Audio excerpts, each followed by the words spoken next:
The theme of our first session is Orientalist Encounters.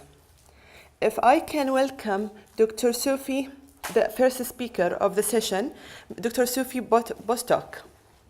Dr. Bostock is a curator of drawings at the Orientalist Museum, Doha. She obtained her PhD in 2010 at the University of Warwick on the subject of the late drawings of Domenico Tiepolo. The title of Dr. Sophie Bostock's paper is Speak of Me as I Am, a portrait of a Moorish ambassador to Queen Elizabeth I. Please welcome Dr. Sophie.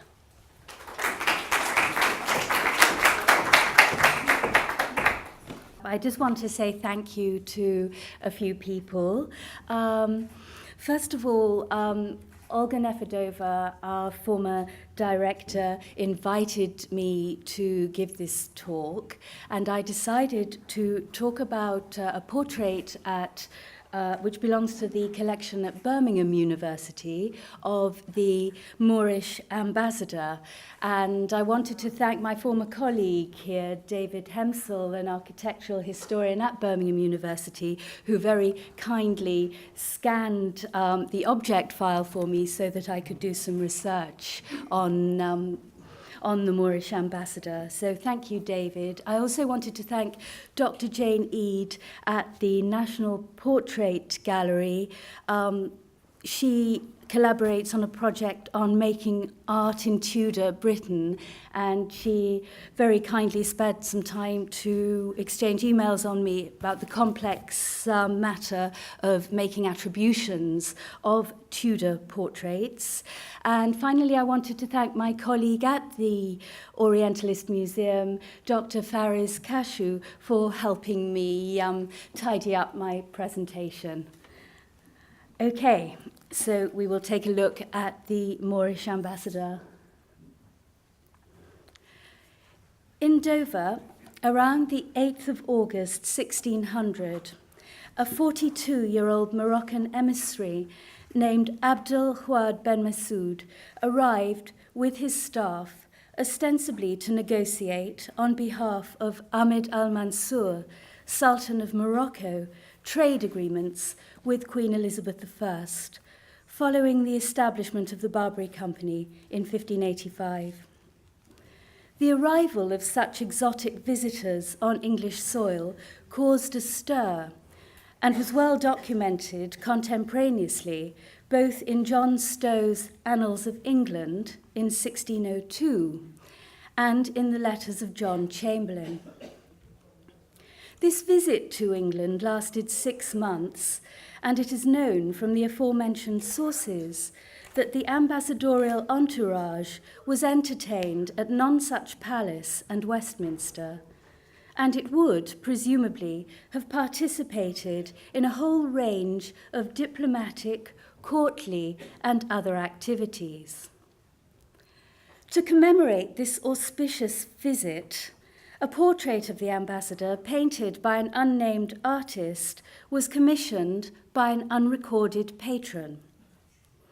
It is a dignified painting which shows Ben Messaoud looking shrewd, with furrowed brow and with a stance, clothing, and scimitar conveying his status. His right hand placed on his heart, conceivably symbolizing his honor and respect for the Virgin Queen. The painting is inscribed with the date of the visit, the sitter's name, and his age on the left, while his title of Ambassador to the King of Barbary appears on the right. Little is known, however, about its provenance before it emerged on the art market in 1955, where it was sold at Christie's on the 11th of November to a Mr. George Higgins.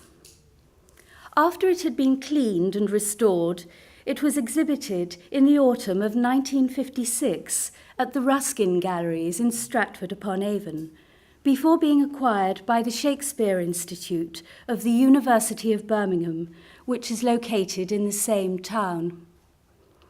The painting is important primarily because it is thought to be the earliest English painting of a Muslim, and also because it was produced just 2 years before William Shakespeare wrote the tragedy of Othello, the Moor of Venice, in 1603. It is conceivable that the playwright could have seen the Moorish ambassador at the time of his diplomatic mission to London, and it has occurred to certain Shakespearean scholars that he may have provided an inspiration for the bard's tragic hero. Indeed, the painting was probably acquired by the Shakespeare Institute precisely because of its notional association with Othello. Soon after its purchase in 1958, the journal Shakespeare Survey published a paper by Bernard Harris entitled A Portrait of a Moor, in which the author not only discussed contemporary historical events together with a painting, but also claimed that the picture provided ocular proof of what Elizabethans saw as a Moor of rank. Harris speculated in passing that it was no coincidence that the emissary and his colleagues were in London just a couple of years before Othello was written, and that by implication it therefore provided an impetus for Shakespeare to write his play. Similar claims have been made subsequently, and it has even been suggested that the painting itself served as a source for Shakespeare. The premise here is that the portrait, as well as the individual it depicts, helped provide Shakespeare with an understanding of Moorish otherness, and this notion of pictorial otherness, now detached from the Shakespeare context, has become central to the discussion of the painting in a recent series of exhibitions. In this paper, I intend to distance myself from these interpretations after first having examined them in a little more detail. I will then, however, discuss the work in relation to the historical events it was painted to commemorate. I will in particular be considering the English context for the portrait, the reasons why it may have been commissioned, and who may have been responsible. What is most perplexing to this speaker about Harris's tenuous speculation about the appearance of Ben Massoud and its possible bearing upon Shakespeare's play is the question of his ethnicity. On the basis of the portrait, Ben Massoud can be described as olive-skinned, a coloration which thus conforms to between types 4 and 5 on the Fitzpatrick scale. That is to say, somewhere between a moderate brown Mediterranean tone and a dark brown Middle Eastern hue. The character of Othello in Shakespeare's play, by contrast, is of a colour and physiognomy that firmly establishes him as type 6, which is dark brown or black. The text makes note of his thick lips, his sooty bosom, and also describes him as a black ram and a Barbary horse, and Othello even refers to himself as black. Even allowing for poetic license, it thus seems most unlikely that Shakespeare would have described Othello in these terms if he had had Ben Massoud or his portrait in mind when writing his play. It becomes extremely problematic, therefore, to regard Ben Massoud and Othello as being physically and racially closely comparable. Consequently, the implications of Harris's misleading linking of image and text should, I think, be challenged, as should the importance that the painting has assumed for modern-day visualizations of Shakespeare's character. Thus, it may be understandable that production researchers working on recent interpretations of Othello have turned to the portrait for inspiration when recreating the Moor of Venice on stage, as was the case, for example, in the Royal Shakespeare Company's 1985 production starring Ben Kingsley, but this is hardly justified. The figure seen in the painting would certainly have been regarded as a Moor, although this term was one of very flexible meaning, as its etymology and polysemantic usage over the centuries demonstrate. From the late 14th century, the term had come to note a North African or a Berber, and then deriving from the Old French Moor and the medieval Latin Moorus. It was used in particular to refer to an inhabitant of the so-called Mauritania region of northwest Africa, an area corresponding to today's northern Algeria and Morocco, which is from where Ben Messaoud originated. The term, however, also had broader connotations, and from the Middle Ages it could also be a synonym for a Negro, which would be consistent with Shakespeare's usage of the term in Othello, and by the 16th and 17th centuries, the same term was used to denote Muslims, including those from the Middle East and Persia, and especially those from India. Early sources, such as Board's The First Book of the Introduction of Knowledge, London 1554, affirms this breadth of meaning. Barbary is a great country and plentiful of fruit, wine, and corn. The inhabitants be called the Moors.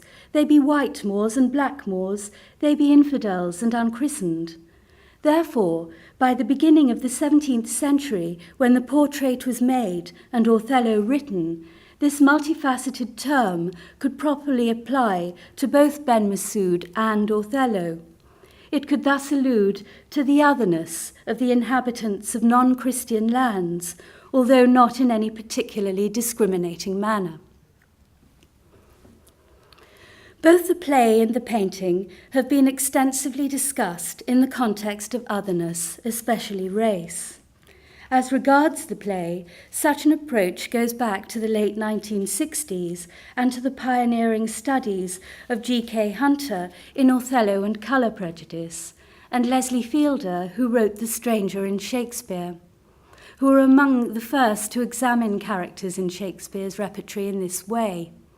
A little later, in 1987, Martin Orkin, in his article Othello and the Plain Face of Racism, discussed the play in the light of xenophobic sentiments in Elizabethan England, although he concluded that Shakespeare presented Othello in such a way as to separate him from racist associations. Indeed, the whole point of the play is that it deals with otherness, but our sympathy for Othello transcends such otherness. The painting has been explored much more recently from these perspectives, and in particular as a manifestation of the notion of the alien or stranger by historians of visual culture, and especially in connection with a number of exhibitions. One such publication, revealing the African presence in Renaissance Europe, accompanied a show at the Walters Art Museum in Baltimore, 2012, and it includes an article examining the Ben Messaoud portrait in the context of representing the other during the early modern period. The article is typical of this approach, which often gives rise to some rather surprising and, in my opinion, distorted comments. At the start of the article, the author is sensibly cautious and restricts her remarks on the painting to certain sartorial peculiarities of the figure depicted, namely the winding of the turban, which denotes his high rank, the highly ornate sword. However, she then comments on what she sees as his hard sideways glance, which can be seen to embody the cunning and cruelty often imputed by Europeans to Muslims. This description of Ben Messaoud seems, to the present speaker, to be decidedly far-fetched. The subject may be looking rather quizzically out from the painting, but there is no palpable sign of cunning and cruelty in his physiognomy, and nor is there any explanation or supportive evidence for the assertion that Muslims were portrayed in such a negative light. Indeed, the account of the arrival of the Moorish Ambassador in England that appears in the first edition of Stowe's Annals of England is notably neutral. Admittedly, the visit was presented in a far less favourable light in the second edition of the Annals, the one cited in the essay in the Baltimore Catalogue, and this second edition was published in 1615. The later version was revised by the chronicler Edmund Howes after Stowe's death, and house had been very much influenced by Archbishop Whitgift, a fervent champion of Anglican orthodoxy, and it's notably biased against the Muslim entourage, describing them as being, I quote, looked after, together with their diet and all other provision for 6 months' space, wholly at the Queen's charges.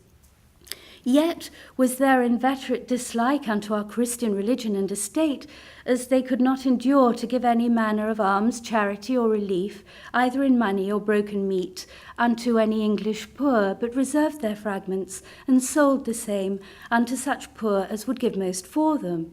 They killed all their own meat within their house, as sheep, lambs, poultry, and such like, and they turn their faces eastwards when they kill anything. They use beads and pray to saints.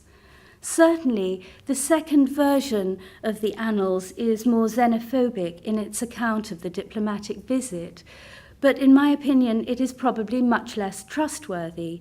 The earlier version, by contrast, lacks these hostile comments and therefore records the response to the visit more positively and also much more objectively.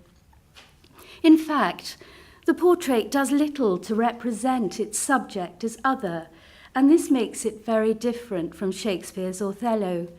Instead, it presents its sitter according to very English conventions, which do much to play down and counterbalance any indication of otherness.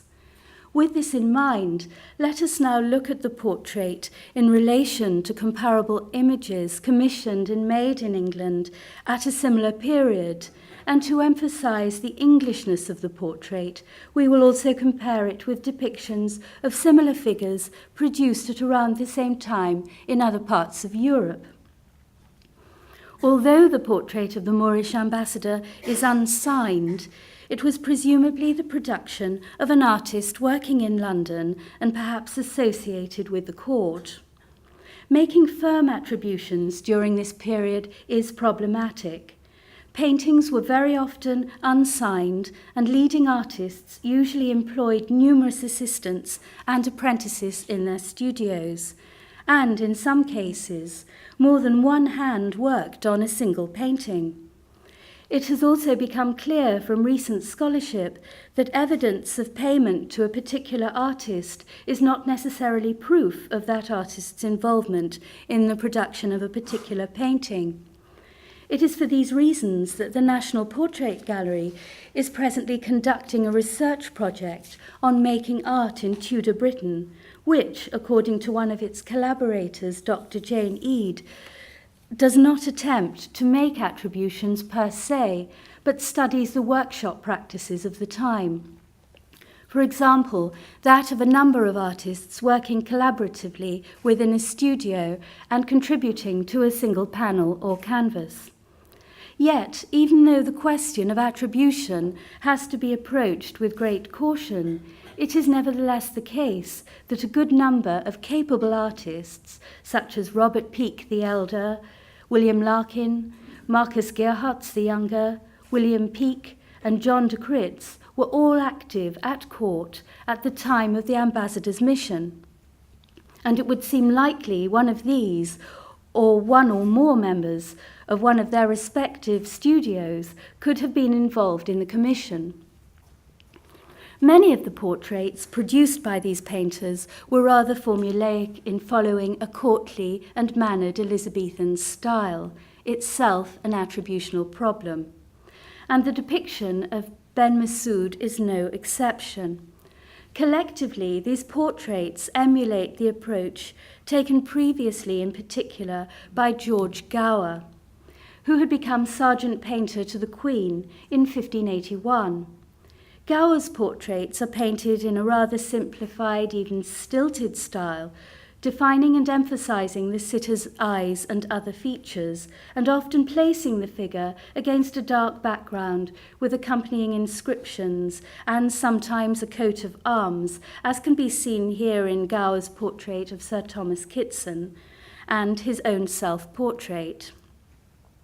Paintings from the end of the 16th century and the very beginning of the 17th century can be very similar to these works, and some can be strikingly like the portrait of the Moorish Ambassador in style, format, and composition, the main difference being only, therefore, in the peculiarities of costume. So if we consider portraits made by some of the court artists mentioned above, such as Peake's portrait of a gentleman, Larkin's portrait of Francis Bacon, or Jan de Kritz's portrait of Robert Cecil, there are many very common stylistic traits. These pictures all depict three-quarter length figures, which are all set against dark backgrounds, and the sitters all gaze directly out from them, and in each case there is some prominent hand gesture and some coat of arms or inscription. As for who commissioned the portrait, this cannot, of course, have been Ben Massoud himself, not least it probably never left the country, and because it falls into this same very English tradition. Instead, it appears much more likely that it was produced for a patron with some broad familiarity with this tradition and perhaps some stake in it. It seems likely, too, that it was painted for an English location, and it was probably accompanied by other portraits, which might perhaps have been of other dignitaries. Although the identity of the artist who produced the Ben Massoud portrait cannot be identified with certainty, the painting has nevertheless been related to another portrait produced in the same period. Remarkably, a dendrochronological or tree ring analysis of the panel on which the Moor portrait was painted, which was undertaken in 2009, revealed that a portrait of Thomas Neville, master of Cambridge's Trinity College, was painted on a panel from the same tree. It is highly likely, therefore, that the panels were produced in the same workshop at around the same time. But although the Neville portrait is executed in a very similar English style, it is not sufficiently close to the Moor portrait to be sure the two were painted by the same artist. The Englishness of the Moor portrait becomes all the more obvious if we compare it to portraiture in Europe of around the same period, and above all to European portraits of Moors. Such portraits include an example produced by Domenico Tintoretto around 1600, now belonging to the Pierpont Morgan Library in New York, and representing, as described in its catalogue, a Moorish ambassador to the Venetian court.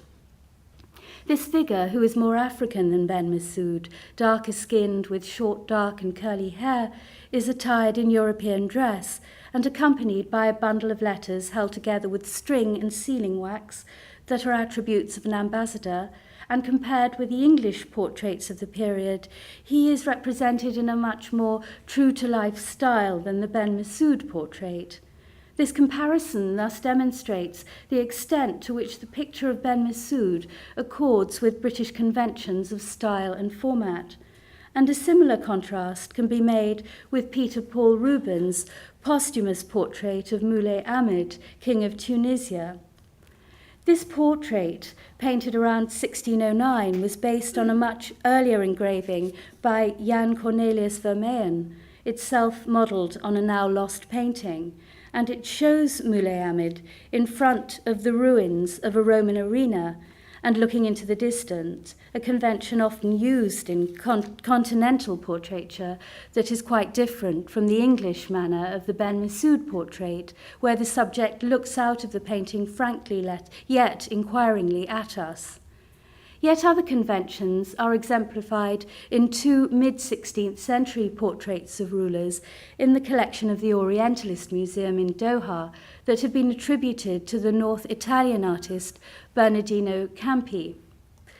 One is of the Ottoman Sultan Selim I, a posthumous depiction of about 1550, and shows the ruler half-length and with his face in three-quarter view. He's looking away from the viewer in a detached manner and carries a white handkerchief, a sword and an arrow. Its pendant is a portrait of Khair Eddin Barossa, Admiral-in-Chief of the Ottoman Navy, who is shown in profile. The details of his attire and of the trident he holds, aligning his naval prowess with the sea god Neptune, are delineated in the most exacting detail, but again, he is depicted looking into the distance, unlike the frank gaze of the English portrait of Moor.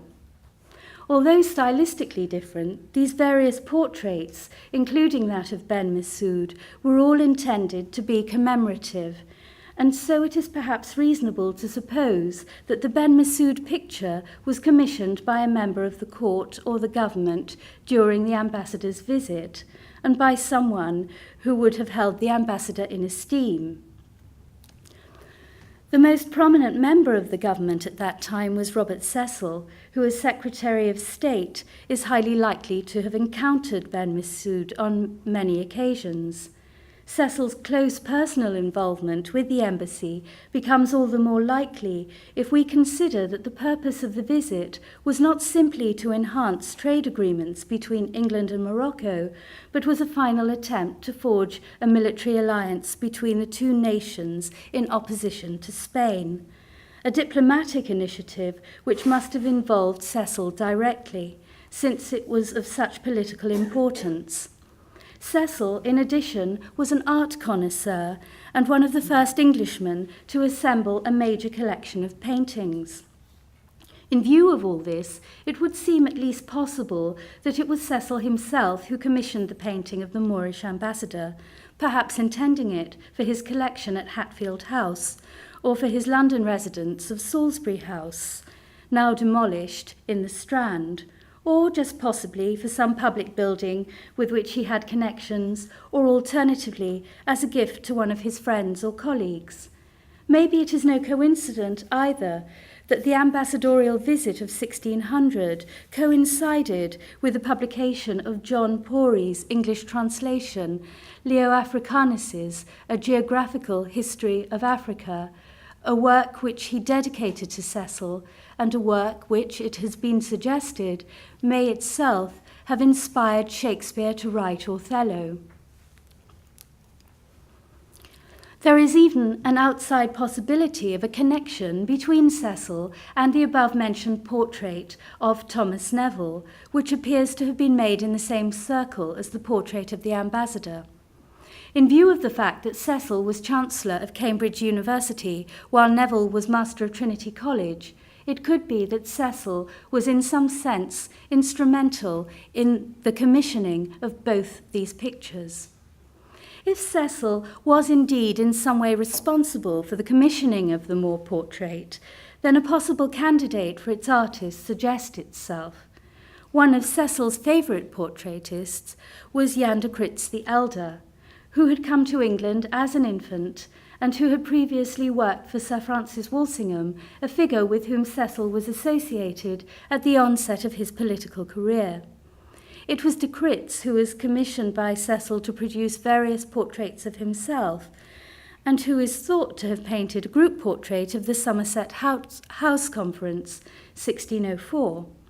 Recording the diplomatic event that Gerald told us about yesterday that finally brought a triumphant end to the 19-year Anglo-Spanish War, as well as a number of other works at Hatfield House. Given the striking similarity of the ambassador painting in format and style to an official portrait of Cecil painted by de Critz in 1602, there would seem every chance that the ambassador painting was executed by the same individual. If Cecil commissioned this painting and de Critz was the artist, then it is possible that the portrait, perhaps destined for Hatfield House or Salisbury House in London, was meant to commemorate not only Ben Messaoud's emissary, but also Cecil's own achievements in this episode as English Foreign Secretary. Looking again at the portrait of a Moorish ambassador to Queen Elizabeth I has drawn attention to the importance of considering the work in a careful, historically informed manner that requires seeing it according to particularly English conventions and circumstances. For it is only on these bases that one may begin to construct a more nuanced account of the reception of Ben Messaoud's mission and how he was received at the time. This, however, requires us to distance ourselves from the complexities of ethnicity and recent thoughts of otherness, which are difficult to uphold in view of the painting's very traditional and English style. It also means moving away from seeing the painting as some counterpart to Shakespeare's play. Even though, for better or worse, the ambassador's portrait has become inextricably bound for the past 60 years with Shakespeare's fictional Othello, which is now a strong part of the picture's intervisuality. Othello, in his final soliloquy in the tragic denouement of Shakespeare's play, implores the assembled company to speak of me as I am. Perhaps then, as we consider some of the layers of interpretation that have been conferred on the ambassador's likeness, we should also be duly mindful of his wise counsel. Thank you.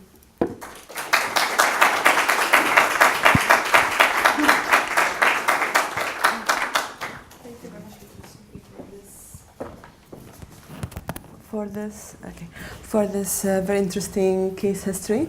And now please we'll take any questions.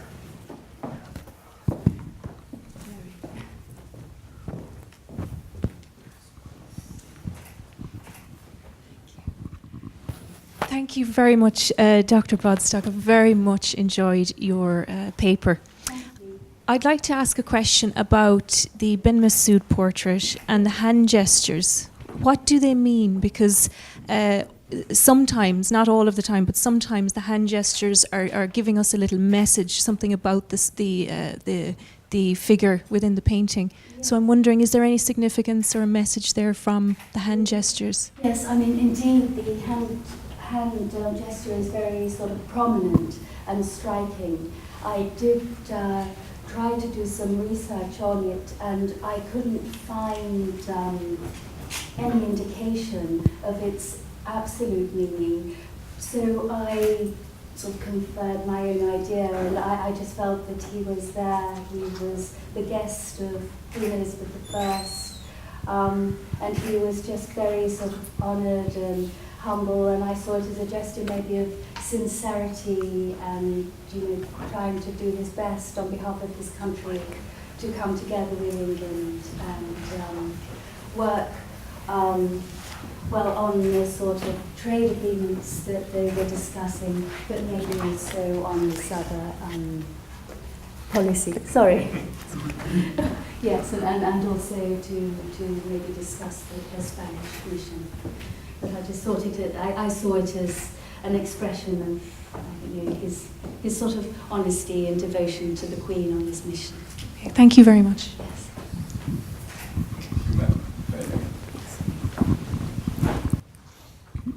Thank you, Dr. Bostock. I'm Larbir Miki. I'm the cultural attaché at the Moroccan embassy.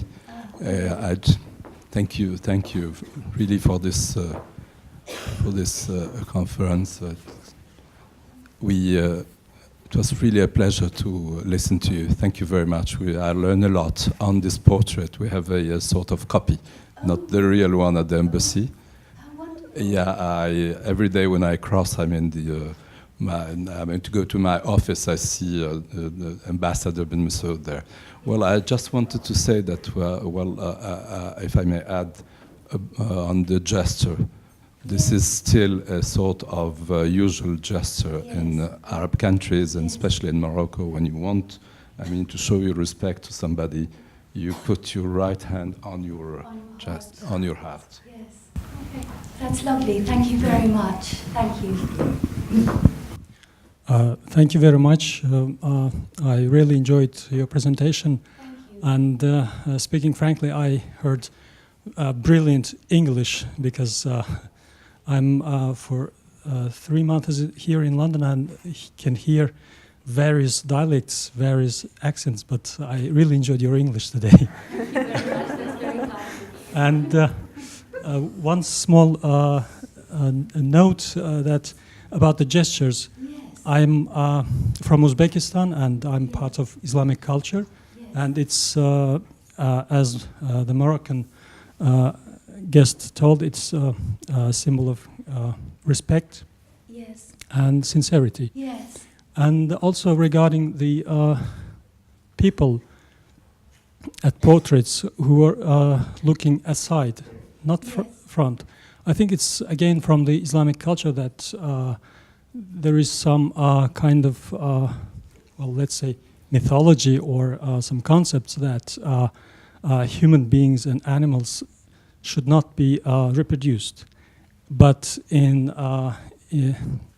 on those portraits, we can see that people were drawn, they were painted.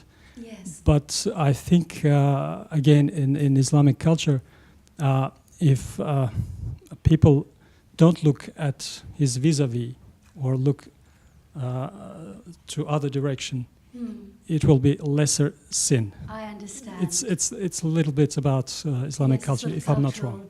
Cultural differences. Yeah, this is of cultural differences. Yes. Yeah, this is all. Yeah. That's fantastic. Thank you very Sorry. much for pointing Thank you. that out. Thank you.